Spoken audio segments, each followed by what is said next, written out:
I hope. No. Don't rush me now. No, that's not what I meant. I meant you seem happy. Well. Hey, you know what? You and Chad ought to come to this party that we're playing at tonight.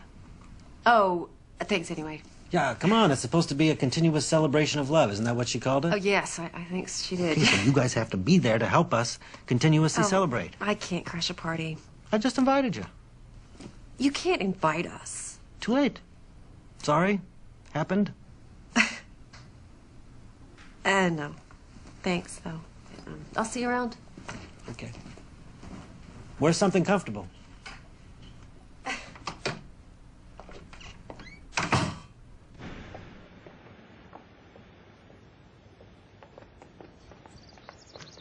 Denise. Denise. Hey, slow down. Stop! Oh, hi. Why didn't you stop? I didn't see you there. Where are you going? I was going into town. I thought you were in meetings all day. I was. But, I'm bored. Yeah, well, if Hugh Johnson can do it, you can do it. No, I'm not cut out for this non-profit thing. So. Oh, Chad, you just gotta fake it. No, I'm coming with you. What? I said I'm coming into town with you. Honey, I love you, but I don't enjoy shopping with you. I need some me time. I thought we were supposed to spend time together. Right? Look, Denise, I'm not kidding. I cannot take another meeting. I'm coming with you. Whatever.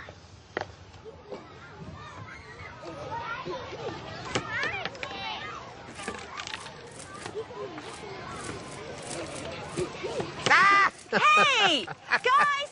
Stop it! Take it over there or you're gonna lose the water guns. Oh, they got you all wet. Oh, it's no big deal. It's just water. Water is soft. Don't give it another thought. It's great. I am so sorry. Don't be sorry. I've got 8 kids of my own. I've got grandchildren. You know, these things happen. Things get messy once in a while. It's fun. Well, thank you. That makes me feel a little bit better. I always see it as an opportunity to sort of practice what I call non-interference. Oh, I wish I could do that. Oh, you can. Of course you can. Really? I mean, I'm their mother. Isn't that a little irresponsible? I don't see it as irresponsible at all. I think parenting is not about having children lean on you. It's about making leaning unnecessary. Yeah, they've got a compass. Let them follow their own compass. What would I do with myself if I wasn't interfering? Oh, I don't know. Do you ever think about music or art or something like that? How'd you know? Know what? Nothing. Thank you. It was really, really nice talking to you. Well, you too. God bless you. Namaste. Namaste. All right, guys, come on. Time for lunch. I don't want to eat. Me either. Before the ants eat us. Just come and eat when you're hungry. I'm thirsty.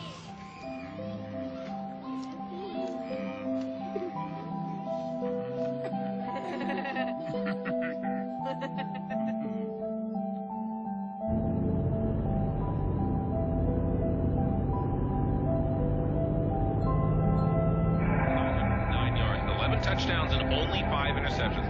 Now listen, Bob, the next Peyton Manning, you want to put 10 bucks? And definitely he had that signature moment during the game against the Bears. Yeah, but you know, he could have cracked many quarterbacks. On Tuesday, 5.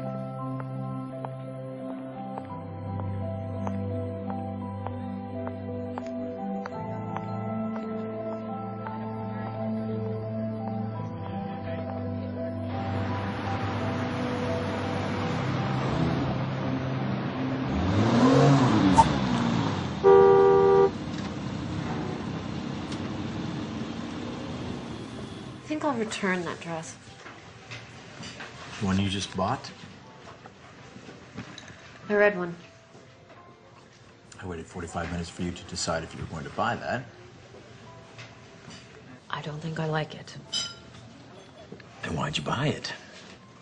Actually, I think I already have it.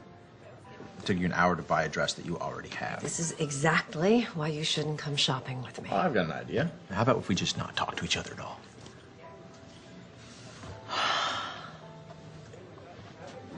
Jesus, Chad. I really should have come alone. I've got a lot on my mind. You've got a lot on your mind. What could you possibly have on your mind? All right. I wasn't going to tell you this until tonight, but...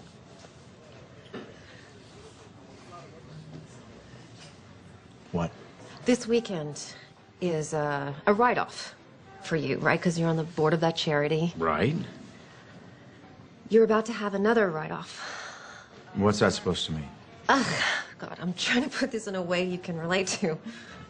Yeah, well, I'm not relating. I'm pregnant. What? You're joking. No, I'm not joking. I don't want kids. I know. I didn't either. But this just happened, and I thought, I don't know, maybe it's time for change. You know, that we should experience this thing that everyone says is so wonderful. You know, maybe it's time to stop being so selfish and start thinking about something other than... I want to be selfish. I like being selfish.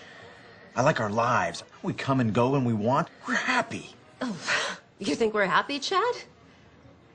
I don't know if we're happy. I mean, God, you're always at work. We never see each other anymore. I'm always at work because I need to buy you the things that you want, Denise. Cars, clothes, houses, everything you want. But still, it's not enough to make you happy. Please, keep it down. I want this baby. I think it could be the most wonderful thing we could do with our lives. Come on, I get what this is about. This is about you feeling like you haven't done anything in your life. So you think you need a baby to feel validated. Well, you know what? I don't. I worked my way up from nothing, and I will not sacrifice our lifestyle so that you can indulge in yet another distraction. Wow. A baby is not a pair of shoes, Denise. I know that, Chad. You are so cruel, and you're so mean. God, you used to be fun. What happened? You planned this, didn't you? It was an accident. Sir, I'm gonna have to ask you to leave. Please. It can happen. How could you do this? How could you do this? Thank you so much. Thank you for making this the tender, precious moment that every Tender, woman precious dreams about. moment? We don't have tender, precious moments. we You know what we don't. did have? We had a prenup, an agreement. You signed it. No kids. I know, and I changed my mind, okay? People can change. Well, you know what? Chad. I didn't change my mind. What are you going to do about it? Divorce me because I'm pregnant? I might. As a matter of fact, I'm definitely divorcing you. Will you please shut up?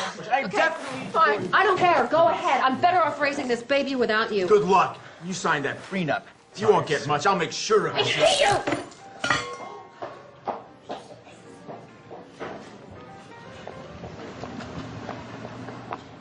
you! Sir, I'm fine.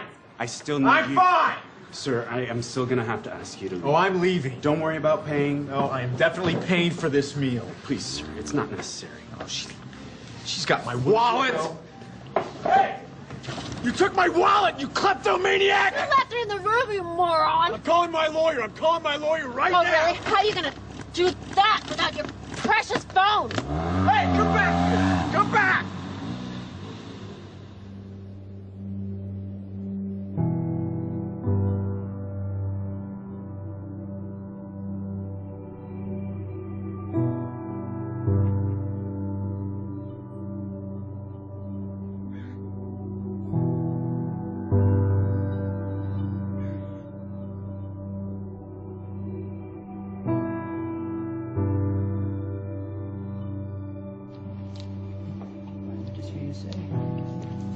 Testing. 1, 2, 3. Can you hear me? Great.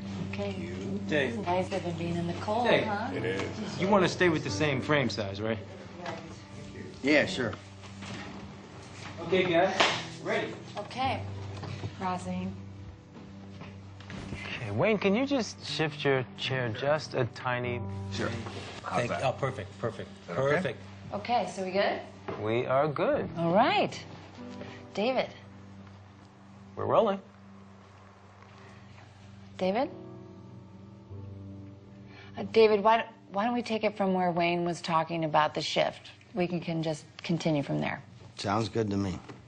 Okay, this shift, this movement from ambition to meaning, from the morning to the afternoon of your life, generally it's preceded by what we call a quantum moment. Sounds strange, perhaps, to use a term like that, but quantum moment really refers to the characteristics of what it is like when you have what Maslow called a peak experience. The first of these qualities, there's four of them. The first of them is that it's very vivid. The second quality or characteristic of these quantum moments is that it's a surprise. And the third characteristic of these quantum moments is that they are benevolent. They always feel good. The fourth and final quality is that it's enduring. That is, it isn't just something that comes and then goes and it's out the window. It lasts with you forever. For example, I left drinking behind in my life 21 years ago. And I couldn't even imagine that I could have given it up because I'd always had 2 or 3 beers every single day for the previous 10, 15, 20 years. I couldn't even remember a day when I hadn't. And I knew that I had to make that change. And it was 4:05 a.m. in the morning. I could remember the clock when it turned. I woke up, and there was like a breeze in the room, something that I've never experienced before. The smell of roses. This was 21 years ago now. I can tell you what was hanging on the closet, the hook that I had there. On the mirror there, I had a cartoon that I had there. I can still see that thing exactly as if it happened this morning. The vividness of this is something that I've never, ever been able to forget. I can remember how surprised I was at what was happening at that time. It was almost as if some kind of force had taken over, and I was just amazed by it. So if you're lucky this happens to you? David, it has nothing to do with luck. It's like when the moment is right, when you are in a different state, in a different place in your life, exactly what is supposed to happen will happen for you. The low points in your own life, these times when you think that nothing could go any worse, oftentimes are the things that we need to propel ourselves to a higher place. Let me give you an example. The night before that moment that I just described to you, I had taken my entire family, 5 children, and my wife, and we had all gone to this restaurant. And like I always did, every single time I went to a restaurant, I ordered not just 1 beer, but 2. And that was so that in case the waiter wasn't there when I wanted my second one, I would be able to have it. And the waiter said to me, "Oh, excuse me, sir." He said, "I'm sorry, but I can't serve you alcohol." And I said, "Why?" He said, "Well, last night one of our waiters served someone who was underage, and we had our license suspended." I said, "Come on, we're getting out of here." And I made each one of my children get up, get back into the car, strapped into their car seats and so on. My wife, who, God knows, had so much to do, and it was such a hardship for her. But it didn't seem to matter to me at that time, because I wanted to have my beers, and I was making myself more important than everyone else. And we drove off and went to another restaurant. And I can remember thinking that night as I went to sleep how ashamed I was. My wife tried to talk to me a little bit about it, but I would have none of it. I was right, and that's just what the ego always makes you. It makes you right. And that night, that experience that I had at 4:05 a.m. the next day, not only did it get me off of alcohol, it probably saved my life. It transformed my life in so many different ways. And it was all because I was open to it. You don't believe that? It sounds like more sitting around until some sort of epiphany comes to you. It's not about waiting around. You know, in the Tao, one of the great lessons that I learned is that it teaches us how to be soft, how to be flexible, how to not be always in control. One of the great teachings of the Tao says that let yourself be lived by it. But you didn't do anything. That's the whole point. That's the place you want to get to, where you just allow. In the recovery movement, it's called letting go and letting God. Allowing this source that is always flowing through each and every one of us to do and perform its magic. And that magic will always work in our best interest if we just surrender to it. If you could just stop interfering in your own life and just let yourself be done. If you can get to that place, nothing will be left undone. Everything that you need will be there for you.